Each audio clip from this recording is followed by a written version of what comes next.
di oven, atau bahkan hanya lagu lama muncul kembali. Lagu lama. Lagi lama ya. Oke. Oke, tapi RRQ mereka akan ada di blue side dengan menutup ke arah Matil, The Fovius, Harit untuk mengamankan Joy. Setelah Luoi, Chushim dan juga Fanny yang di back. Kayaknya mereka emang ngedeny untuk Haritnya juga kan. Mereka nggak mau kalau seandainya nanti Toy harus menghadapi laning yang agak sedikit berat. Sementara untuk picknya terhadap Badang dan Moskov, ini langsung benar-benar tertuju untuk mengambil sisa-sisa gold laner yang benar-benar bisa melakukan 2 job desk di waktu bersamaan. Push dan juga hadir dalam team fight. Wow. Ini agak cukup berani pergerakan para pasukan dari Navi melepas Joy yang kita tahu sosok dari Sutsujin sangat lihai dengan Joy yang dia miliki. Oke, pertukarannya tapi masih ada satu Suyo yang mungkin akan diambil. Profesor, oke Suyo, gue setuju. Tapi in the end of the day dalam kondisi seperti ini, Gatot Kaca, Granger juga harus dihitung. Iya, berarti Mungkin yang bikin dari seberang mahal adalah badangnya. Badangnya udah pasti ini di level 4 terutama nanti ketika ada turtle. Setupnya harus benar-benar dimenangkan sama Navi. Mereka udah punya 2 setup yang luar biasa kuat banget. Suyo, Badang. Ini tidak ada alasan kalau mereka absen tiba-tiba dalam turtle pertama.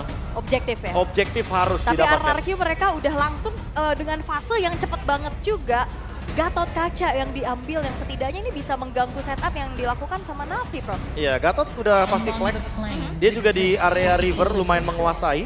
Dan jatuhnya dengan AOG, Avatar of Guardian, nah dia bisa hadir ke area mid lane atau bahkan side lanes ketika dia berada di tengah-tengah area sungai. Yap, masih fleksibel ya Ya, untuk betul. Gatot Kacanya juga. Namun Yves yang akan ditutup cukup respect terhadap Rins ya, 3 hero mid lane. Nah aku merasa kayaknya Varsnya juga bakal masuk dalam fase ban nantinya kelima. Habis itu selanjutnya picknya akan di tangan dari Navi. Ini sebuah keuntungan sekali untuk Navi. Untuk Kalau- menutup ke arah Mid Storm Prince. lanernya ya? Iya. Ya mid laner yang mungkin jadi tersisa sedikit ya pilihannya, tapi kalau ngelihat X Magic sebagai finals MVP juga di MDL season 9 kemarin, Vexana dia yang sangat powerful. Ya, Vexana ya, hero utility yang tentu akan sangat membantu sekali bagi Badang dan juga Suyo dalam melakukan sebuah setup. Tapi chip yang ditutup, mereka nggak mau kalau seandainya nanti Moskov lagi sendirian, coba split push, tiba-tiba ternyata ada portal. Kaget ya. Kaget langsung. ya, ya. Wah, why walk dari mana nih? Oke, last ban dari RRQ. Setelah ada high loss yang ditutup, target ke arah Romer lagi kah? Hero-hero dari Hanafi. Oke. Romer ya. Ya masih untuk sekarang mungkin masih ada Khalid, Gua masih ada Chow juga. Romer support kayaknya bisa harus dipertimbangkan ya kalau menurut saya pribadi ya. Karena ini bisa saja membuat para pasukan dari tim Navi ini merespon kalau ngomongin sisi Romer yang tiba-tiba di-switch dengan Badang. Kita bisa melihat Badang untuk Romer dan Badang untuk Kars. Oke. Ini possibility-nya Dua besar. sisi ya. Masih besar possibility-nya kalau untuk saat ini. Oke. Tapi ya, Aether juga punya prestasi. Ya, Nomor banyak 1 damage per game as jungler di MPL ID season 14. Damage per game yang tertinggi juga.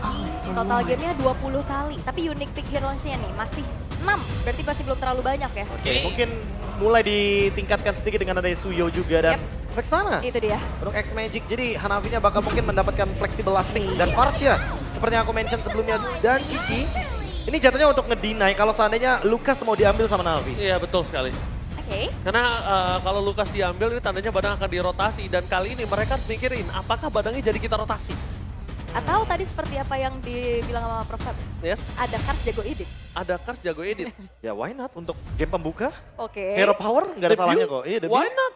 Dan itu juga bukan menjadi hero yang harus dipertimbangkan di band kan. Iya. Jadi nggak masalah untuk mereka memperebutkan hal tersebut. Atau kalau misalkan kita asumsikan kembali Badangnya akan di EXP, ROM apa untuk Hanafi?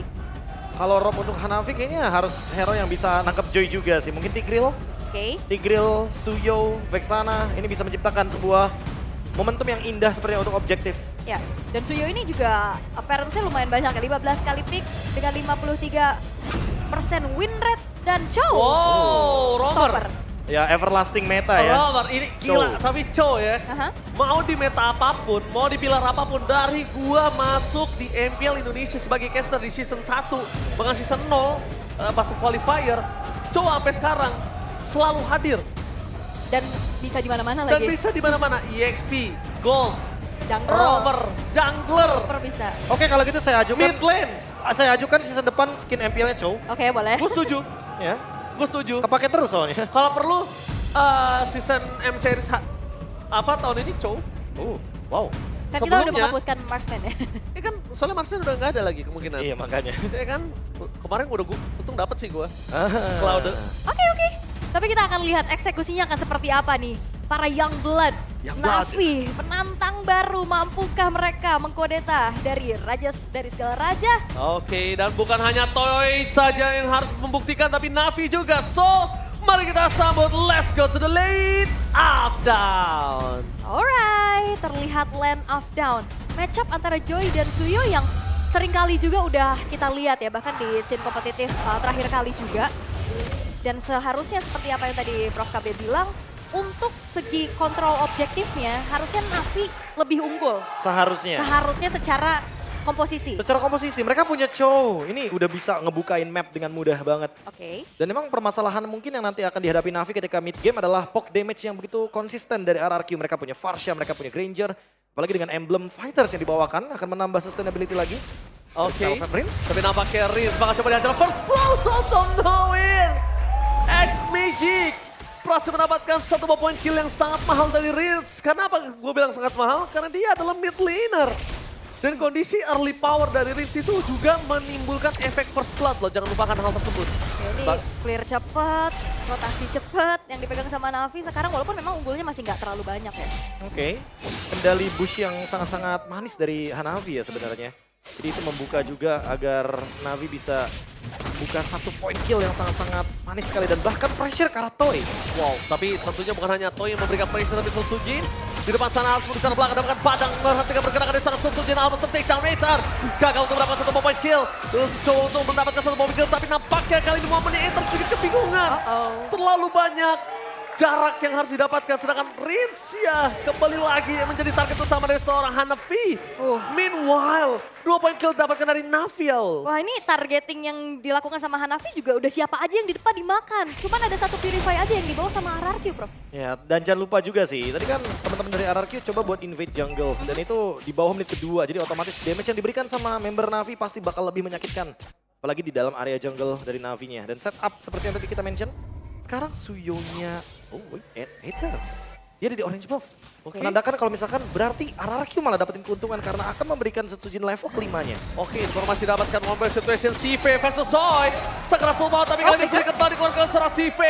Walhasil, Toy still survive di atas top lane. Memberikan informasi yang sangat mahal bahkan para pasukan dari tim Na'Vi kali ini mencoba untuk melakukan takeover terhadap Turtle Cars. Sudah standby on position. Oh minim info kayaknya juga nggak ngebuat dari RRQ langsung set up duluan ke arah dari turtle-nya. Ternyata sekarang bakal coba untuk ditarik ulur. Targetnya itu juga seorang Ido. Dan bahkan para pasukan dari tim Na'Vi kali ini Hanafi harus gerbang dengan flicker defensif. Tidak ada initiate Well Dragon. Mampukah mereka berhasil mendapatkan apa? Taraf Gordian! Double stun! Apakah mencoba berhasil dibalikan kembali walaupun Raffin sekarang tempat satu Setsujin masih bisa bertahan. Tidak ada bisa masuk ke dalam. Berarti bisa dengan top point. Membuat para pasukan dari Na'Vi harus merelakan turtle pertamanya. Turtle pertama yang diharapkan bisa dipegang sama Na'Vi dengan komposisi mereka yang cukup kuat. Ini patah, Prof. Ya, sangat disayangkan ya. Kita melihat ada After of Guardian yang begitu indah. Dan itu semua karena Curtain Call dari Dairon. Yes, betul. Satu sosok yang benar-benar membuka inisiasi yang begitu indah. Dan mengunci dua pemain sekaligus dari Na'Vi. Sehingga mereka nggak bisa masuk lebih dalam lagi ke area turtle. Yang tadinya kita melihat Suyo ini benar-benar kayak harus dapetin perfect objektif. Kayaknya harus diurungkan niatnya. Malah sekarang Setsujin dapetin keuntungan. Dia akan lebih lead lagi dari level. Dan nanti di menit yang kelima dia pasti bakal solo farm di far lane-nya. Lihat Dairon-nya, dia benar-benar respect sekali dengan Cars. Dia nggak mau head to head, dia cuma main poking aja di sini. Dia main aman banget ya. Tapi kalau ngelihat juga tadi di area gold lane-nya yang ada pressure besar yang diberikan oleh Shive terhadap Toy. Thanks to Turtle juga yang nge-share dari EXP. Ngebuat dari levelnya juga nggak ketertinggalan banget. Ya walaupun tadi ada beberapa laning yang harus direlakan ya. Karena 1v1-nya terlalu menegangkan seperti di bagian gold lane. Jadi harus ditunggu terlebih dahulu, tapi Hanafi. Oh Ido, benar-benar dia on moment yang sangat tepat. Dia langsung menuju ke arah bush yang agak cukup ragu kita lihat tadi ya. Sebenarnya nggak ada yang tahu di situ ada Hanafi, cuma ragu aja. That's why Ido langsung ngecek boost dengan Unbreakable. Oh, udah strike-nya hanya untuk mengusir saja X-Magic. Dan belum ada inisiasi lagi nih dengan adanya peak of power yang dimiliki oleh Hanafi. Dan ternyata gold lane-nya juga dibiarkan saja mandiri ini. Karena ada Purify juga kan. Dan kebetulan Hanafi masih cooldown dari flicker tadi barusan. Dan sekarang ready, mungkin sekarang harus menciptakan momentum. Karena Aether juga harus mengejar ketertinggalan yang tadi didapatkan. Sehingga nanti di turtle yang kedua mereka nggak bakal mendapatkan treatment yang serupa. Takutnya nanti kena EOG lagi untuk kedua kalinya karena Idok masih menahan nih ultimate-nya dari tadi. Tapi dia kelihatan sih, main chow-nya udah cukup fasih dia. Oke. Cara gunain Senpu sama Jet Gundonya fasih, tapi lihat di sini. Oh, Hanafi kalau coba untuk memberikan sedikit distraction. Dan oh no, Solo kill? Solo kill? No way! Solo kill dari Toy. Premier Goldlin memberikan keuntungan sangat mahal untuk para pasukan dari tim RRQ. Ido, standby, face crack, menuju ke arah depan sana, menuju ke arah seorang Ido dan kawan-kawan amat terus kiat. Berhasil mendapatkan Aether, terperangkap dengan damage yang terlalu besar. Susujin bebas untuk menarik ke arah belakang. Mereka kehilangan the power of retribution. Dan Susujin masih mau lebih. Looking for triple kill, Susujin. Menarik dengan indah tapi ternyata terperangkap di depan sana dengan ada CV. Susujin, mampukah bertahan? Mencoba recover seorang Ido dan Susujin. Nampaknya kali ini terlalu dalam. Ingat, nafsu membunuhmu. Oke, dan bahkan ini keuntungan dipegang begitu banyak oleh RRQ Hoshi. Mereka dapetin outer middle turret. Dan solo kill yang dilakukan oleh Toy ini juga merubah keadaan yang cukup signifikan. Ya. Ini benar-benar langsung kacau balau dari Navi-nya. Yang awalnya mereka unggul dari segi point kill, tapi ternyata sekarang udah mulai No, ke-drag. wow. My God. Oke, sir. Satu suara untuk RRQ. Navi, ini saatnya kalian membuktikan untuk menampar seluruh caster yang bertugas hari ini. Biasanya sih ketampar ya. Iya, makanya kita bakal lihat apakah Navi dan Navi Nation akan bersorak untuk menampar para caster 6-6-nya yang bertugas. Karena benar-benar ini semuanya 2-0 dan Aul dengan 2-1-nya. Tapi semua ke side ke arah RRQ. Yap, dan ini kontrol objektif yang harusnya bisa dipegang sama Navi pun masih belum terlihat lagi. Akan semakin diperparah dengan ketertinggalan yang dia alami. 2-0 sekarang untuk turtle-nya. Jadi menurutku lagi-lagi untuk di bagian gold lane-nya akan sangat terbantu sekali dan ini bencana kecil. Ini bencana, itu kecil. Iya sedikit soalnya karena masih 3.000 gold masih possible untuk dikejar namun kayaknya pressure-nya gak bakal lepas dari RRQ. Lihat bagaimana Dairen yang benar-benar nge-zone out dan menjaga atau maintain dari pasifnya. Buff baru dari Cici nih karena pasifnya berkurangnya pelan-pelan. Oke. Wah.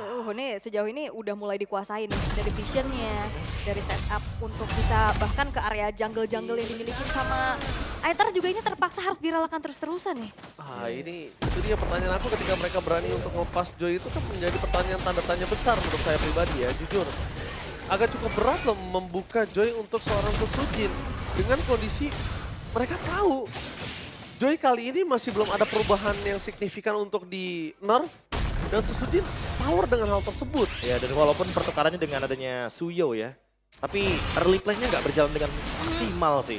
Walaupun upaya dari stoppernya ini udah dilakukan ada. juga sama Navi ya. Dengan ada Chow, dengan ada Badang. Cuman ternyata masih belum bisa diimplementasikan dengan cukup baik. Alright, Tyler mencoba untuk mengganggukan seorang Aether.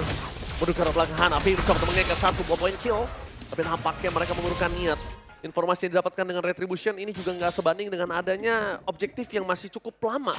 Jadi waktu dari objektif dan Retribution ini masih stabil, masih equal gitu loh, nggak rugi. Yep. Dan rotasi yang dilakukan sama Hanafi juga memang berkutat di area river aja ya. Nggak terlalu yang coba untuk makan ke arah gold atau EXP-nya. Lebih Iya, berfokus untuk ya kuasain area tengah. Luar biasa ya, formasi 4-1 untuk pressure ya. Karena ada Rins dan juga kebetulan ada Toy dengan hero-hero yang jaraknya sangat jauh. Dead Sonata, Feather Air Strike.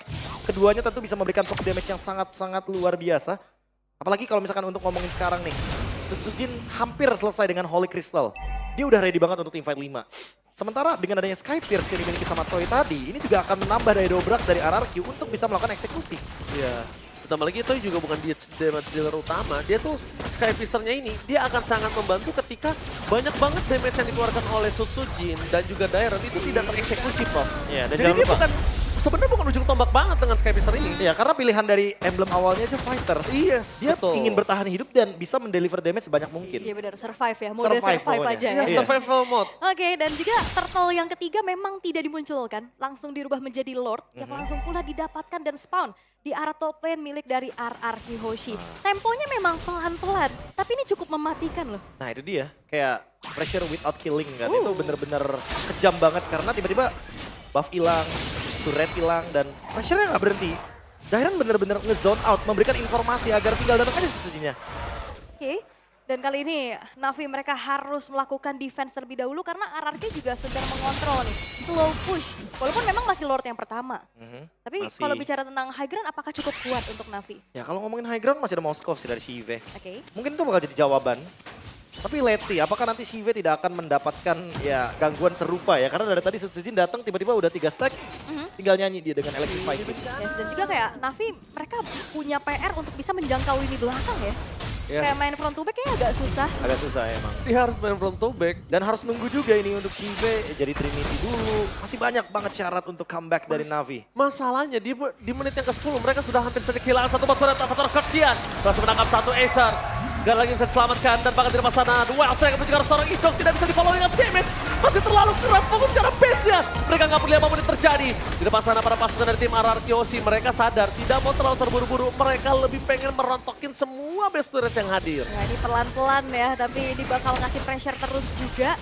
Dan upaya kombinasi dari RRQ berjalan dengan cukup manis. Avatar of Guardian, Curtain Call dari tadi sinkron banget, Prof. Ya karena bikin miskom kan, yang satu mau maju, yang satu mau mundur. Terus tiba-tiba terjebak dengan adanya tali dari yoyonya Cici dan ya udah. EOG tinggal landing aja jadinya. Bener ya, mau kabur nggak bisa diikat. Harus bareng-bareng soalnya. Malah jadi enak buat Itu dia. targeting dari Avatar of Guardian-nya.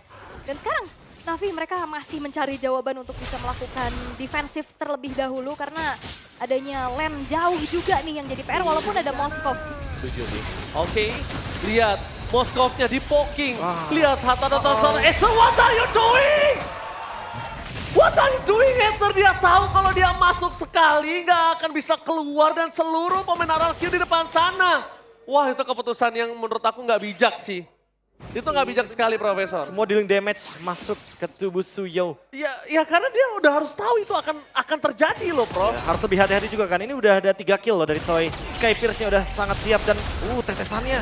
Oke, tetesan dari siapa yang damage dikeluarkan. Fokus menuju ke arah base turret yang dimiliki dari tim Navi.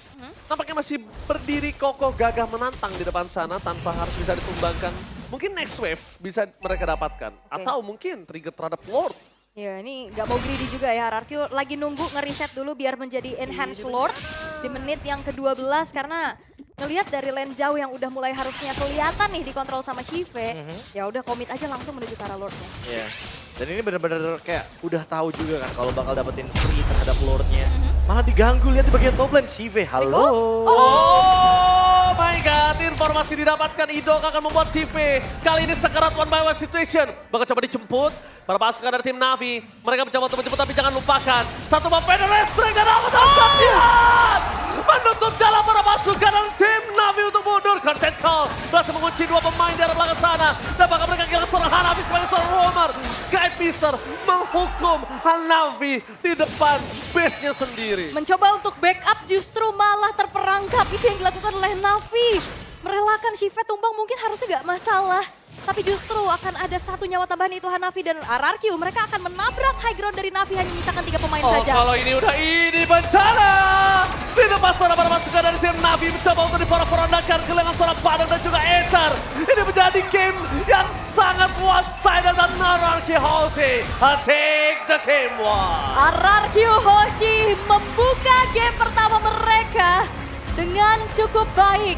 Objektif, dengan gameplay yang sabar dan begitu dewasa dipertunjukkan dan akhirnya dikonvert menjadi kemenangan yang begitu mutlak. Yes, gameplay yang benar-benar wise, tempo yang sangat pelan, tidak terlalu terburu-buru. Ini membuktikan para pasukan dari tim RRQ, mereka sadar mereka udah tidak harus bermain seperti sebelumnya. Dan sekarang mereka tinggal fokus untuk mendapatkan poin, kill, cutting, dan udah menang. Tinggal That's it. jalanin gamenya. Jalanin game Iya, iya, iya, itu. Karena semenjak awal kita udah mention kan, kalau misalkan Navi harus banget dapetin objektif secure-nya. Mereka punya Chow, mereka punya Badang, mereka punya Suyo Vex sana. Hero utility yang menurutku ya kompleksitinya udah lengkap banget gitu loh. Yep, dan apalagi kalau ngelihat dari line up-nya juga tentunya ya. RRQ ya mereka udah solid, makin solid bahkan tanpa adanya pergantian sama sekali kan kecuali dari Toy. Iya. Yang memang ya udah dia tinggal mengikuti aja. Anggap gini deh, RRQ nggak dapetin first turtle, nggak masalah. Joy masih bisa farming gitu Yes, kan. itu dia. Tapi kalau Suyo nggak dapetin first turtle, wah ini dampak ke depannya bakal agak repot nih karena Suyo hero yang cenderung early game-nya harus sedikit agresif. Ya dan terlalu banyak sisi sih tadi. Untuk ada Curse of Crow, ada combo dari Curtain Skull dan Avatar of Guardian yang ngebuat ini Moskov yang range-nya nggak jauh-jauh amat juga ya bakal lebih enak lagi untuk di outrange. Ya, dan RRQ tahu sih gimana caranya untuk bisa mengeksekusi yang namanya Free Lord. Yes. Mereka tugaskan Idok. Karena Idok bisa EOG tiba-tiba, walaupun nanti mungkin bakal di rush gitu kan di bagian Lordnya. Mereka bisa perang berempat. Ya bahkan kalau misalnya tadi kita lihat kondisi Idok untuk screening di arah top lane tadi. Bagusnya adalah kita anggap Idok akan di-invite ya.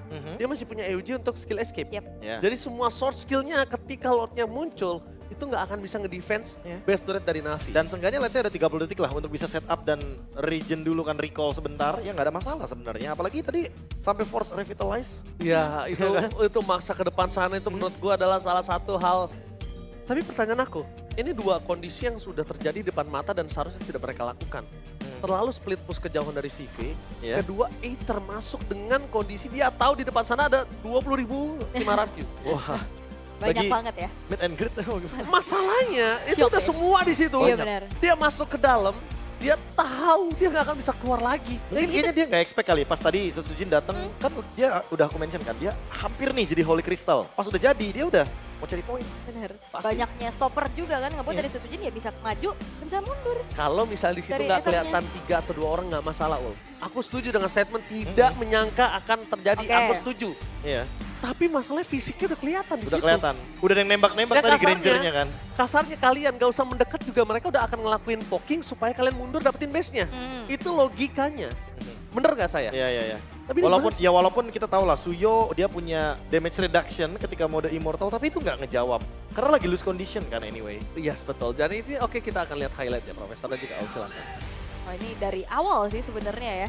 Kayak dari keunggulan yang bisa dipegang sama RRQ. Dia dapetin 2 turtle, dia invade juga main ke belakang dan sepertinya ada zoom kamera terhadap Idok yang harusnya akan menjadi MVP of the game.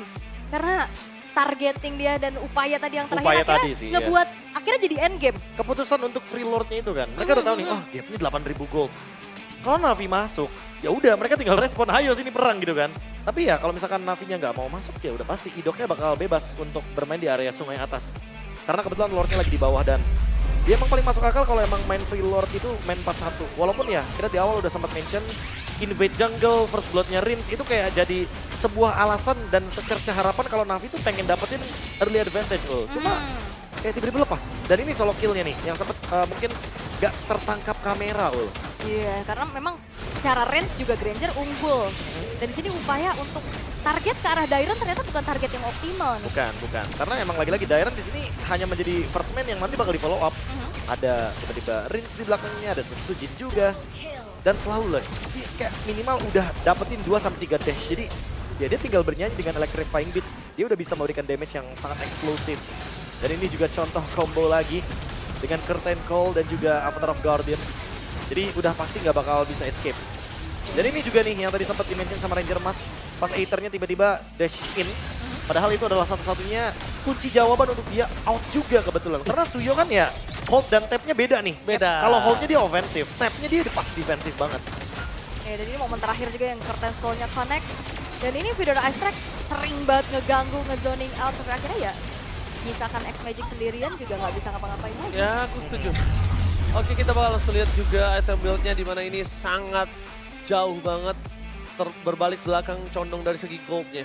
Ya, Oke. 13 menit 13 ya. Oh iya, 13-13 ya pas ya kebetulan ya. Tapi ya udah bukan jadi hal baru juga untuk Joy dengan 3 item utamanya. Starlium, lalu mungkin menuju ke Holy Crystal dan juga Wishing Lantern. Walaupun di nerf nggak ngaruh. Gak ngaruh. Iya, karena ketika 4 dash, Electrifying Beats itu minimal ya bisa menciptakan sampai dengan 900 damage. Jadi udah pasti butterfly-nya bakal keluar terus. Iya, dan kayak Joy ini kan Electrifying Kids sudah nggak immune kan.